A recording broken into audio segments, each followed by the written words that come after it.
신학교에서 설교학을 배울 때 이 강단에서 절대 꺼내지 말아야 할 3가지 금기 주제를 배웠습니다.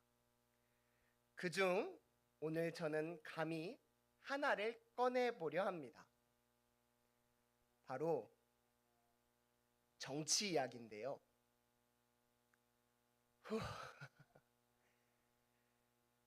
마침 40일 뒤면 지방선거가 다가옵니다. 이 거룩한 강단에서 제가 잠깐 정치 이야기를 나눠도 괜찮으실까요? 감히 성도님들께 여쭙겠습니다. 다가오는 선거에서 우리 지역을 대표할 일꾼으로 과연 누구를 뽑으시겠습니까? 제가 정치 이야기를 한다니까 뒤에 계신 담임 목사님도 당황스러운 표정이신 것 같고 성도님들께서도 속으로는 목사님이 무슨 정치 얘기를 하시려나 많이 놀라셨을 텐데요. 너무 염려하지 마십시오. 오늘 제가 성도님들과 나누려는 정치 이야기는 민감한 우리나라의 정치 현안이 아니라 바다 건너 저 미국에 지나간 선거 이야기입니다. 지난 40년간 미국 대통령 선거를 보면요. 공화당, 민주당이 번갈아가며 승리했습니다. 아버지 부시, 클린턴, 아들 부시, 오바마, 트럼프, 바이든, 트럼프. 최근에 저는 디베이터라는 책을 읽다가 이 미국 대통령 선거와 관련해서 아주 흥미로운 대목을 봤는데요. 지난 선거에서 이 패배한 후보들에게는 모두 공통된 한 가지 특징이 있었습니다. 그것은 바로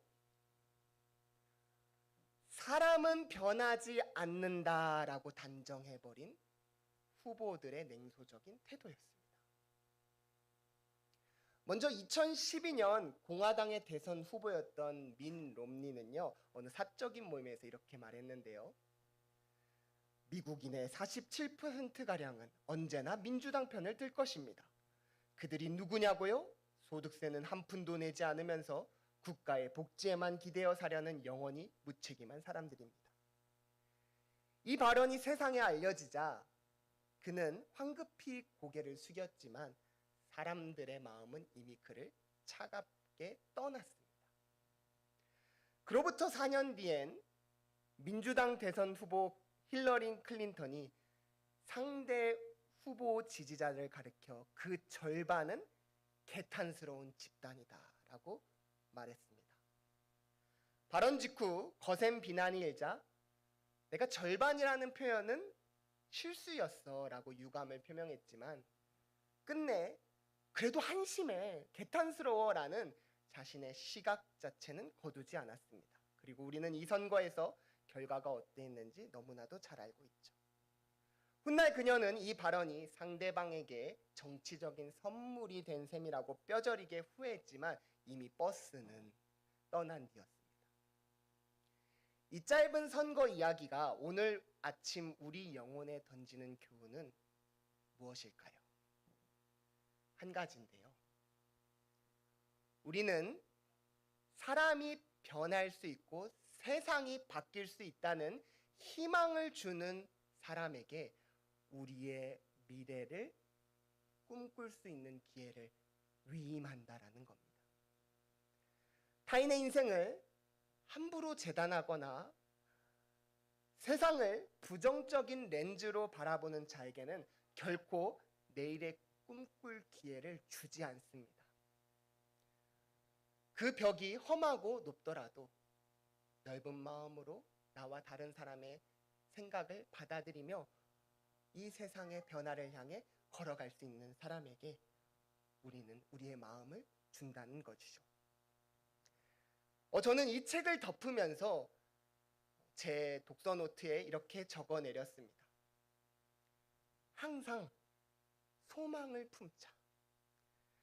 결코 어떤 경우에도 소망의 끈을 놓지 말자. 그런데 그 순간 하나님께서 제 마음에 물으셨어요. 그런데 너는 왜 기대하지 않느냐? 너는 나라와 교회를 위해서는 그렇게 변화와 승리를 소망하면서 왜 정작 내 삶에는 변화를 기대하지 않느냐?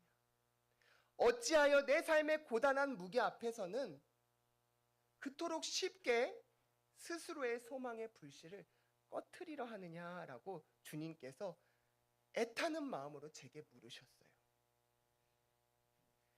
여러분, 이제 동일한 마음으로 여러분의 영혼을 향해 조심스럽게 여쭤보겠습니다. 조금은 아프고 도전적인 질문이 될지도 모르겠어요. 사랑하는 성도 여러분, 여러분의 삶의 문제 앞에 어떤 소망을 갖고 계십니까? 오늘 이 자리에 나오면서 하나님께서 내 삶을 새롭게 변화시킬 것이라는 그 기대를 가지고 나아오셨나요? 저는 우리 모두가 그 소망을 간절히 고대하고 하나님께 찬양하고 기대하면서 나의 어려운 문제를 주님께서 새롭게 변화시켜 주실 거야 라고 믿는 공동체가 우리 강동수정교회 이름을 믿습니다. 아멘이십니까? 우리 그 마음으로 주님께서 내 어려움 앞에서 해결할 수 없는 문제 앞에서 나와 다른 생각으로 더 높게 나를 포기하지 않고 붙잡으실 거야 라는 그 믿음으로 나아오셨을 줄 믿습니다. 만약 내 마음에 소망의 불씨를 꺼트리기 싫다면 오늘 우리는 한 가지를 내 마음 안에 선포해야 됩니다. 그게 무엇일까요? 바로 믿음입니다. 제가 부끄러운 고백을 하나 드릴까 하는데요. 제가 대학교 3학년 때 유치부 전도사로 처음 사역을 시작했습니다. 어린아이들이다 보니 얘들이 번갈아 가면서 이렇게 감기에 걸렸어요.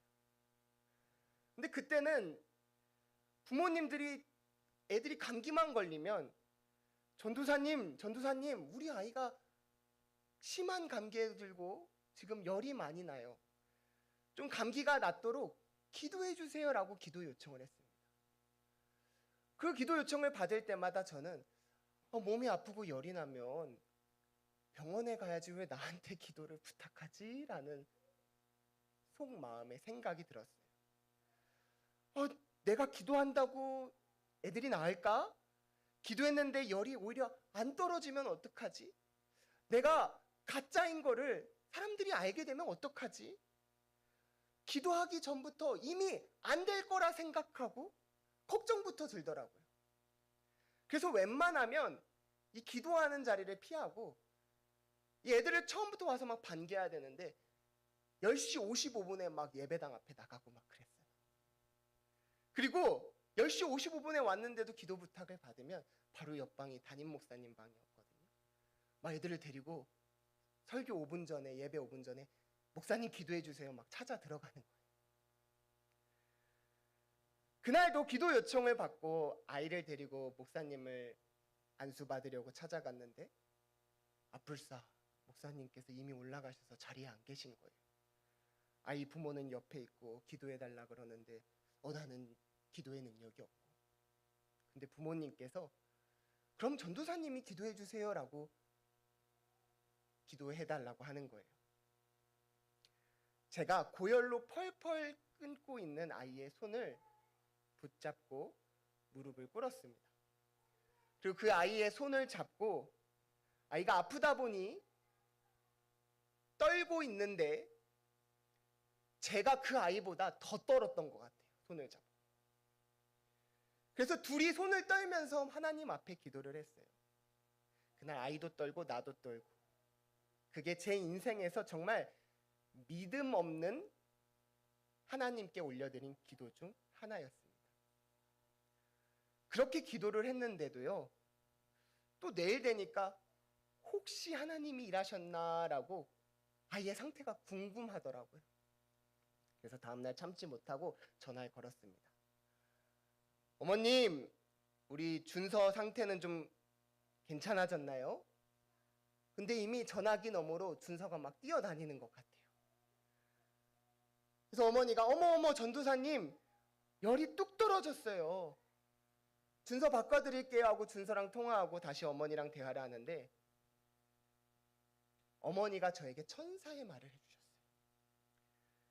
전도사님, 준서가 그러는데요, 떨지 말고 기도하시래요.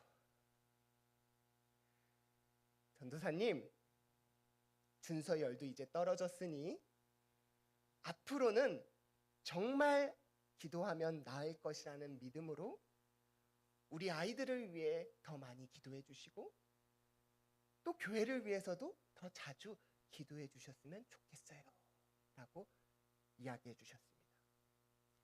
저는 그 말에 위로를 얻었고 하나님께서 나에게 해주시는 천사의 말이라고 그 후부터 붙잡고 만나는 자마다 담대하게 기도하기 시작했어요. 여러분, 지금도 저에게는요, 그깟 감기 따위 하나 고칠 능력이 하나도 없습니다. 여러분, 저에게는요, 감기를 고칠 수 있는 능력이 없어요. 그러나 제게 있는 게 있는데 바로 나사렛 예수 그리스도를 향한 하나님이 그 이름으로 우리를 치료하시고 회복시킬 믿음이 제 안에 있습니다.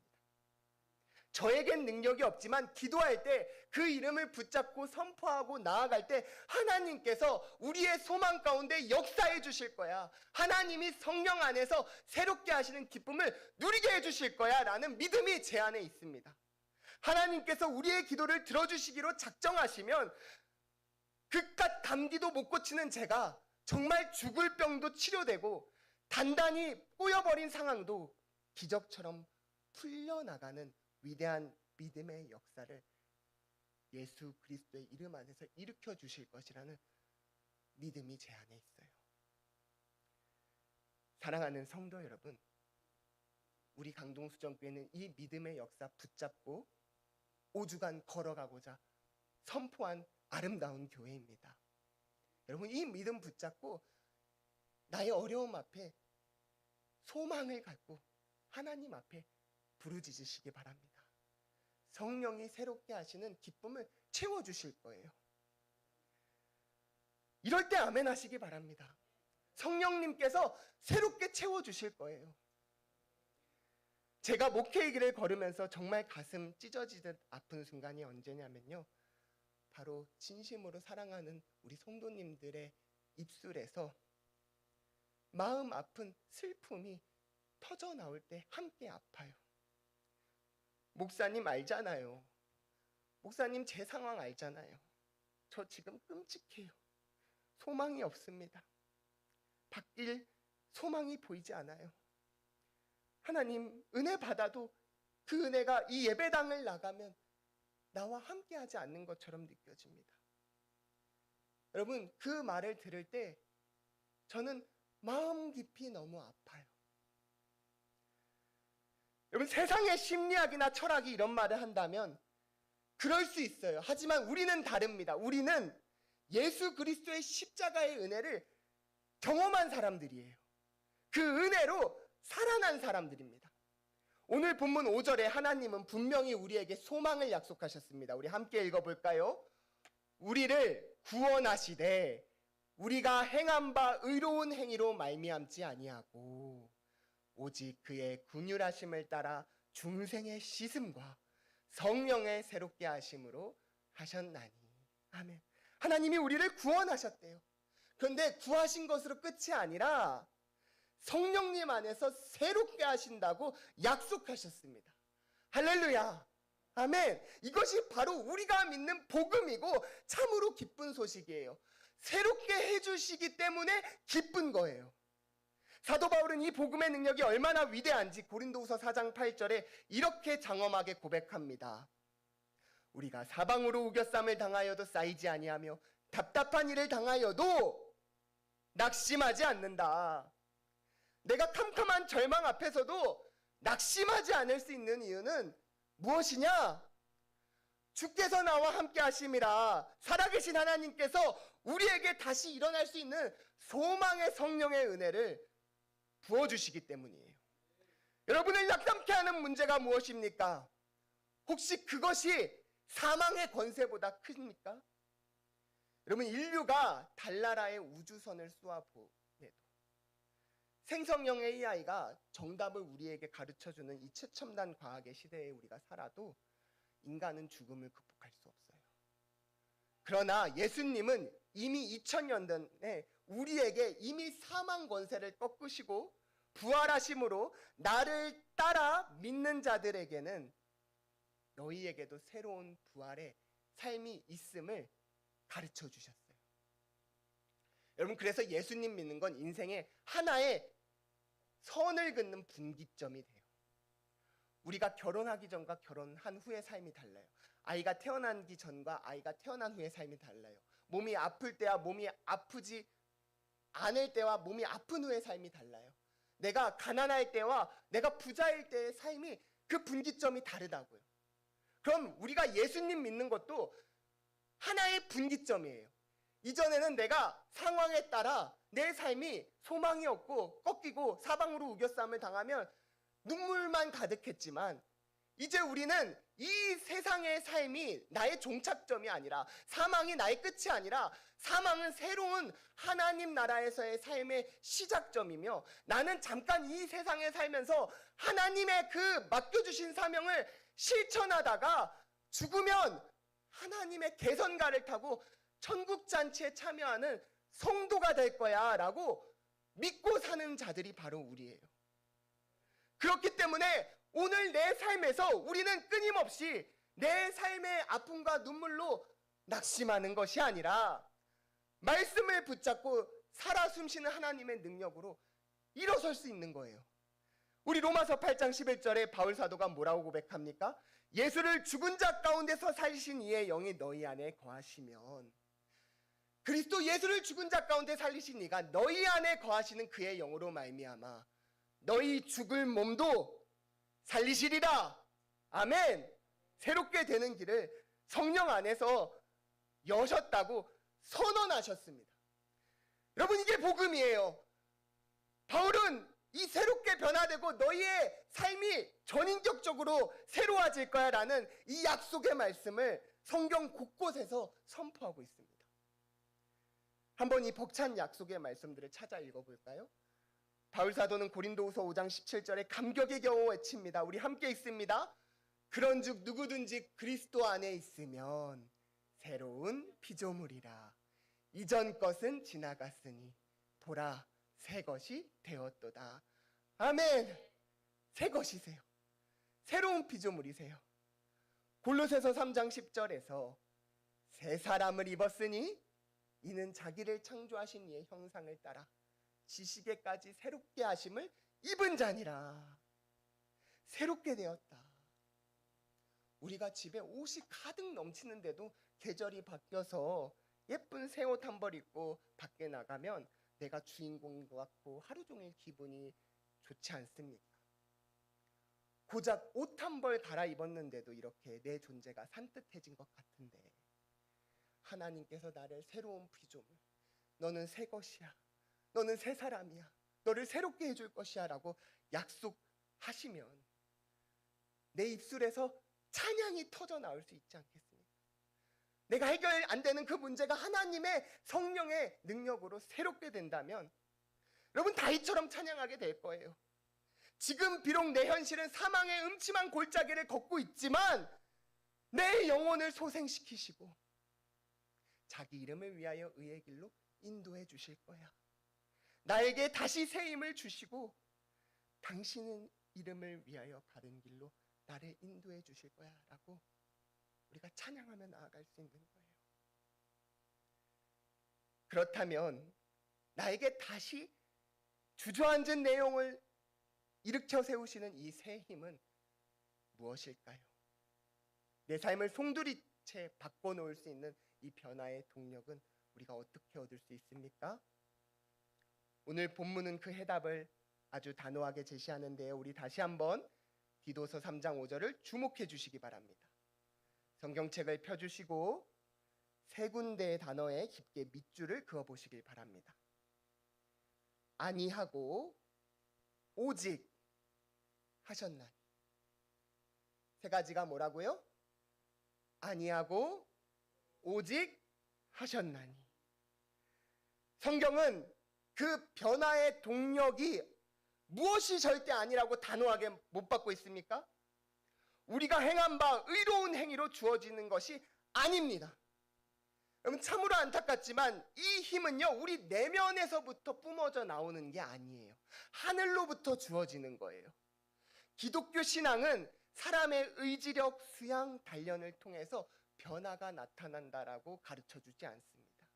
그것은 나의 죄된 본성을 내가 어떻게든 변화시키고자 율법의 노력으로 억눌려 놓는 것에 불과하다고 증언해요.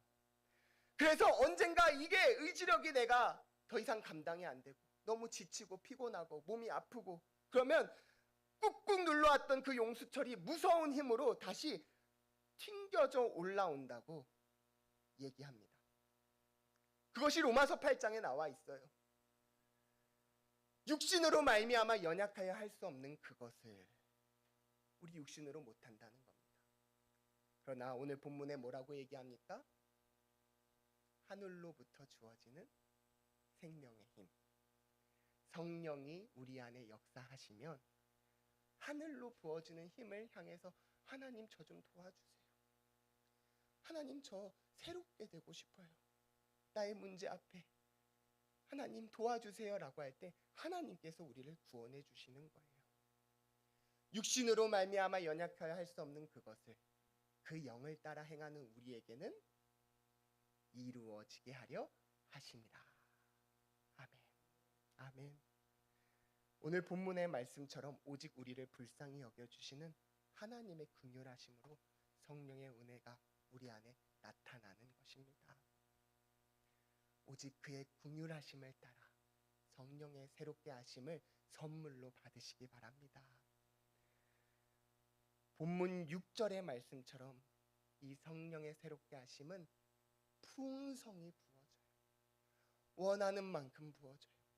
제한 없이 중간에 쫄쫄쫄쫄 오는 게 아니라 소망하는 자에게 하나님께서 성령을 풍성히 부어주시는 거예요. 누구는 주고 안 주고, 나이 든 사람은 안 주고, 젊은 사람만 주고, 가난한 사람은 차별하고 그런 것이 아니라 성령을 소망하는 자에게는 모두 다 풍성히 부어준다는 겁니다. 그래서 바울 사도는 이 복음의 소식을 방방곡곡 전했어요.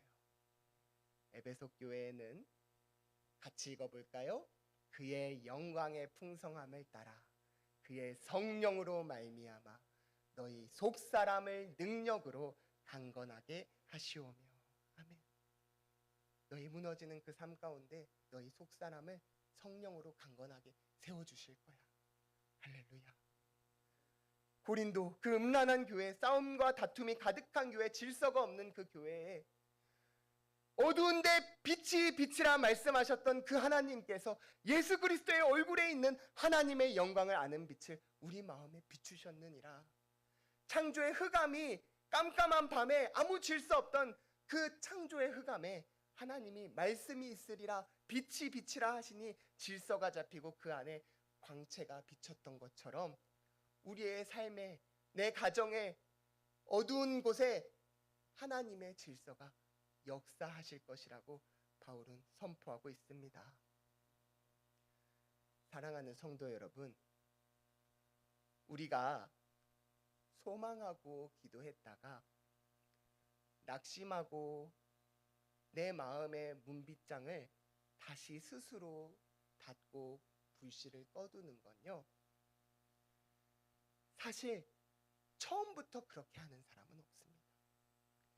이 상처가 너무너무 아팠었고 그동안 이 상처가 회복되지 않고 계속 반복됐기 때문에 나는 이제 이 상처 앞에 차라리 그냥 소망을 거둠으로써 변하지 않을 거야 라는 그 마음으로써 오히려 내 마음을 지키고 싶어서 그런 것인 줄 저는 압니다.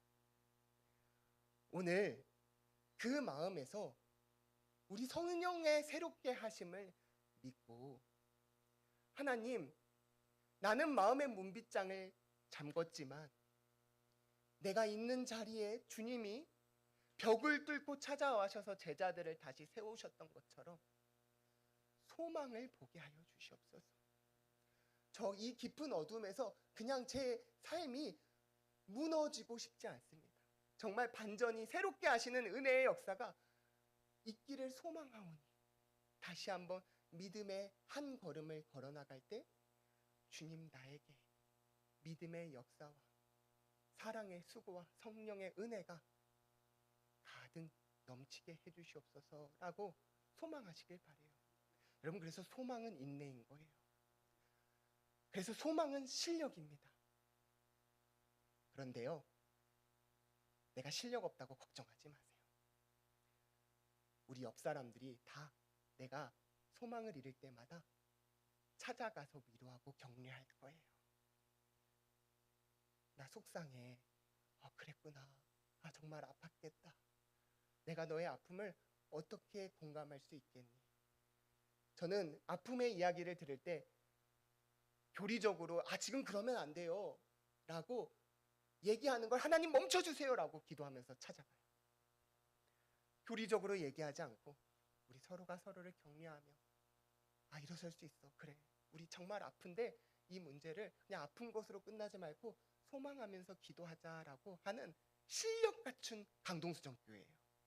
그래서 걱정할 게 하나도 없어요. 강단에서 끊임없이 복음의 소망을 선포할 거고요. 우리 5주 동안 작정했잖아요. 내 VIP들에게, 소망 없는 사람들에게 먼저 내가 소망을 갖고 찾아가서 그 소망으로 내가 치료되고 너에게도 그 소망이 있기를 원해. 내가 기도할게 라고 하면서 그 이야기를 들어주면서 하나님이 일하시는 그 자리까지 우리가 초청하기로 오늘 소망합니다. 여러분, 그래서 우리 실력 있는 교회예요. 믿으시기 바랍니다. 우리 강동수정교회 서로가 서로를, 옆 사람을 격려하는 아름다운 교회입니다. 오늘 식사하시면서 한 번씩 다 격려하시길 바래요. 왜 이렇게 예뻐? 참 너무 멋지다. 참 잘했어. 사랑해, 축복해 하면서 소망의 격려를 해나가시길 바래요. 여러분, 성경 속에 사람들을 한번 보시길 바랍니다. 그들은 처음부터 영웅이 아니었어요. 성령의 터치하심으로 단숨에 변화된 걸 보게 됩니다. 베드로는 어떻습니까? 그가 성령 받기 전에 3년간 예수님을 쫓아다니면서 수련했지만 정작 캄캄한 밤에 작은 여종이 당신 예수님의 제자가 아닙니까? 라는 말에 스승을 3번이나 저주하며 부인했습니다. 그것이 우리의 한계입니다. 그러나 한계로 슬퍼할 게 아니라 소망이 있는 이유는 오순절 마가의 다락방에서 성령이 그 심령이에 임했을 때 성령에 압도된 베드로는 완전히 다른 사람이 되었습니다. 그는 예수님이 말씀하신 대로 반석이 되었어요. 당장이라도 자기를 죽일 수 있는 그 서슬퍼런 권력을 가진 공의의 사람들 앞에서도 사람보다 하나님께 순종하는 것이 마땅하니라. 베드로 내면에 쏟아진 그 성령님이 그 걱정 많고 염려 많고 용두사미인 베드로를 끝까지 하나님 말씀에 순종하는 새로운 사람으로 빚어내시는 거예요. 여러분, 베드로만 그렇습니까? 모세는 어떤가요?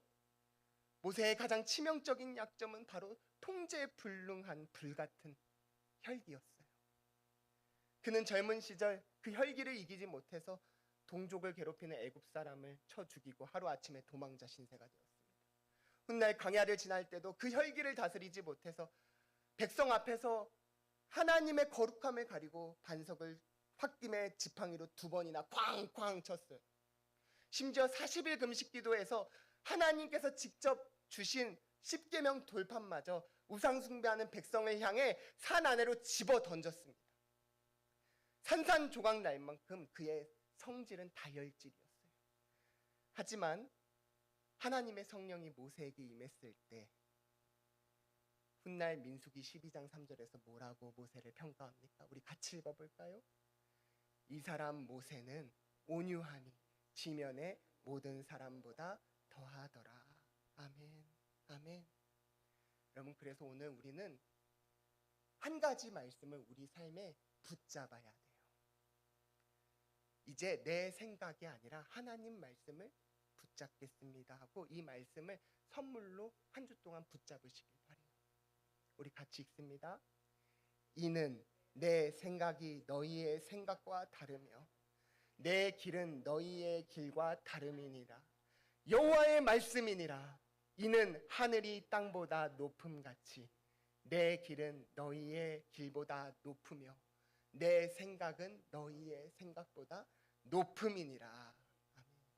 여러분, 나를 바라보는 시선을 내 눈으로 보지 마세요.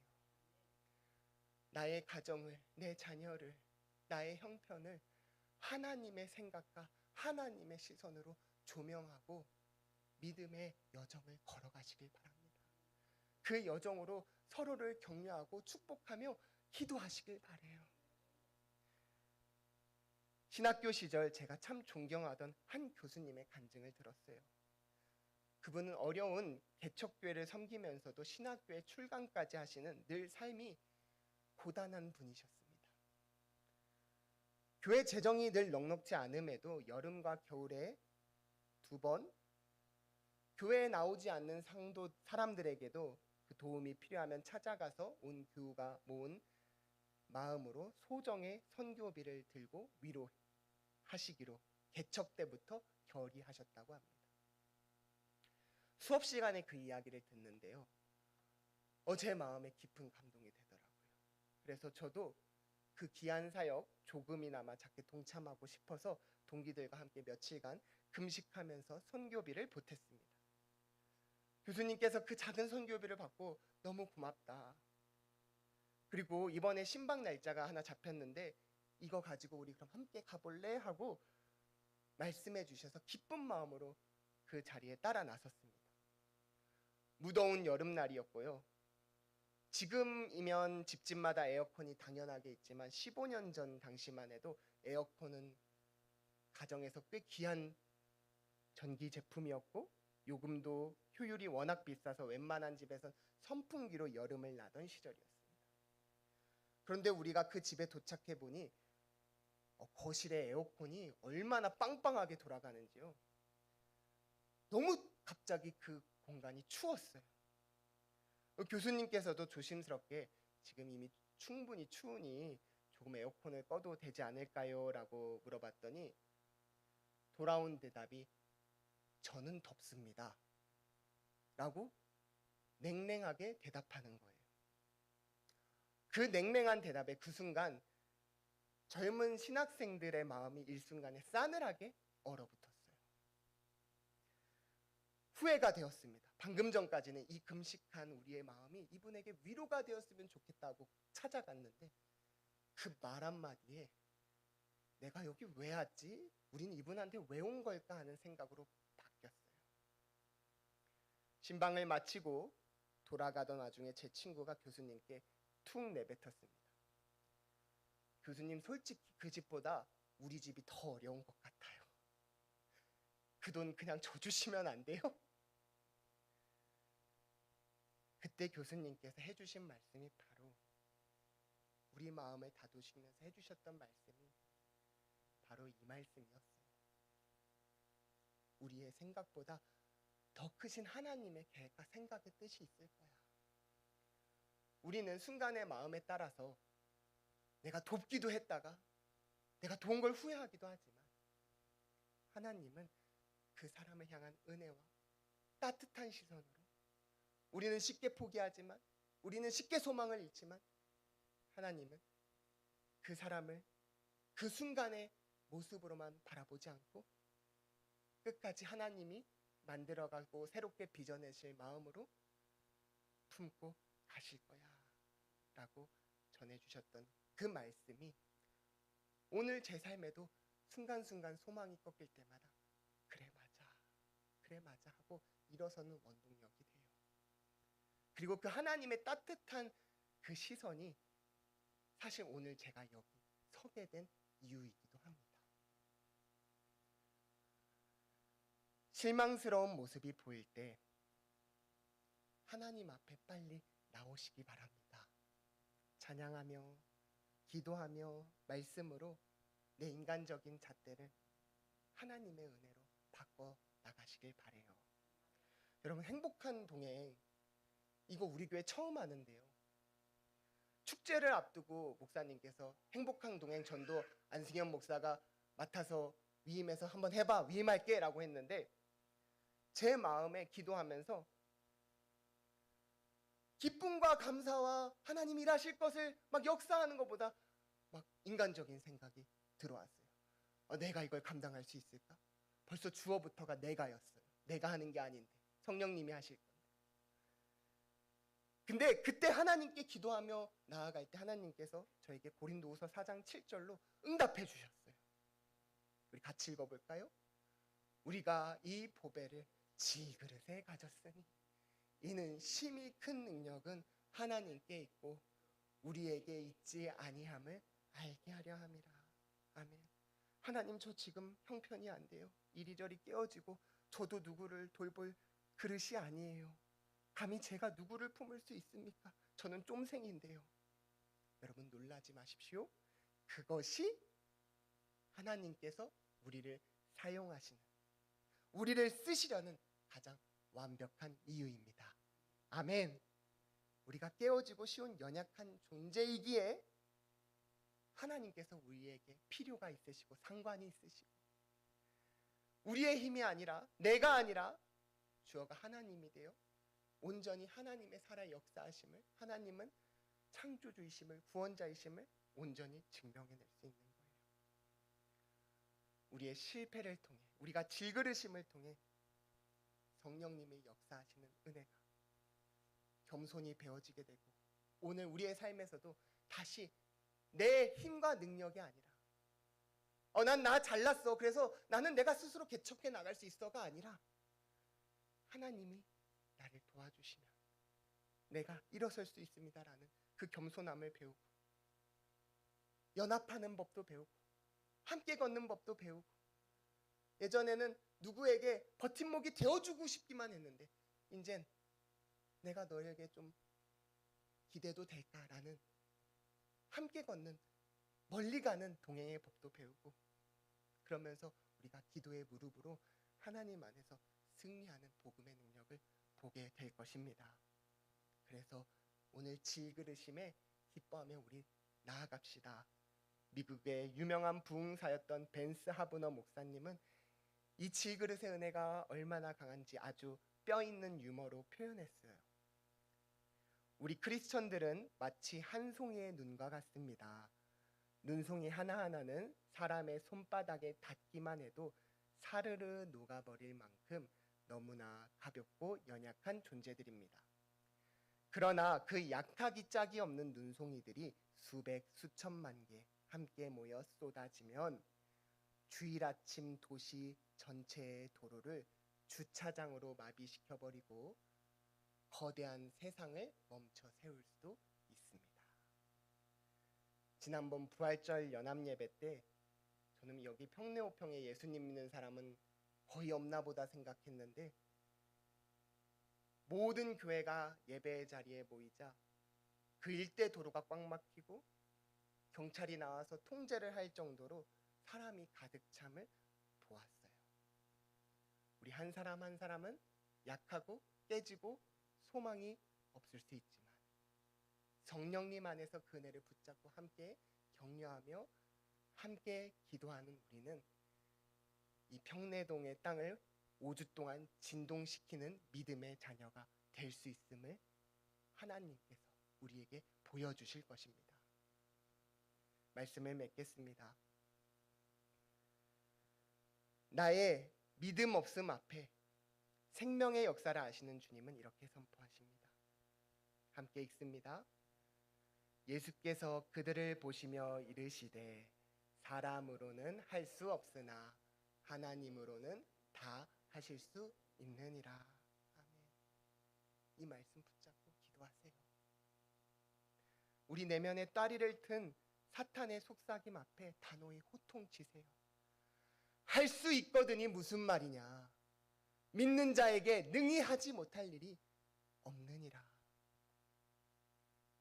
예수님은 우리 안에 주님과 함께 행복한 동행으로 그 보혈의 능력으로 나의 빈자리가 성령님이 새롭게 채워주시는 은혜로 가득 넘쳐나도록 우리를 사용하시고 우리를 새 길로 인도해 주실 것입니다. 오늘 성령의 풍성한 기름 부으심이 소망하는 우리 성도님들에게 폭포수처럼 쏟아지기를 주님의 이름으로 축원합니다. 사랑의 하나님, 주님의 풍성하신 은혜가 우리 안에 가득 부어지기를 소망합니다. 그동안 상처받기 두려워서 기대했다 또 다시 무너질까 봐 겁이 나서 내 마음을 스스로 굳게 닫았습니다.